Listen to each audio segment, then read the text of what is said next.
আমার শাশুড়ি যেইভাবে খাসির মাংস রান্না করে রসুন বাটা ছাড়া, আমি আজকে সেম ভাবে খাসির মাংস রান্না করব।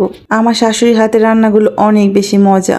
এখানে 2 কেজি খাসির মাংস নিয়েছি আর এর মধ্যে দিয়ে দিলাম আমি অনেকটি পেঁয়াজ আর রসুন আর পেঁয়াজগুলো আমি পাটাতে একটু হালকা পিষে নিয়েছি, মানে হালকা থেতো করে নিয়েছি।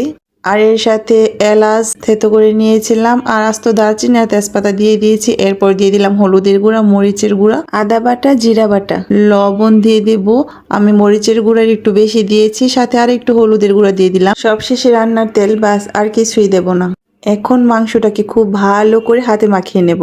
অনেক সময় ধরে এটাকে মাখিয়ে নিতে হবে, তাহলে এই মাংসের স্বাদটা অনেক বেড়ে যাবে। মাখানোর মধ্যেও কিন্তু খাবারের একটা স্বাদ থাকে।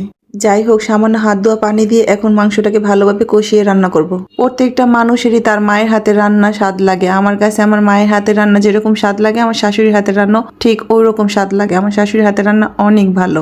আর আমার কাছে রুটি দিয়ে আলু দিয়ে খেতে ভালো লাগে, তাই 2টা আলুও দিয়ে দিয়েছিলাম। মাংস রান্না শেষের দিকে একটু গরম মশলার গুঁড়া দিয়ে দিয়েছিলাম। আর খাসির মাংস দিয়ে চালের রুটি খাবো, তাই চালের রুটি বানিয়ে নিয়েছি, যেটা নাকি আমার পরিবারের সবার অনেক বেশি পছন্দ।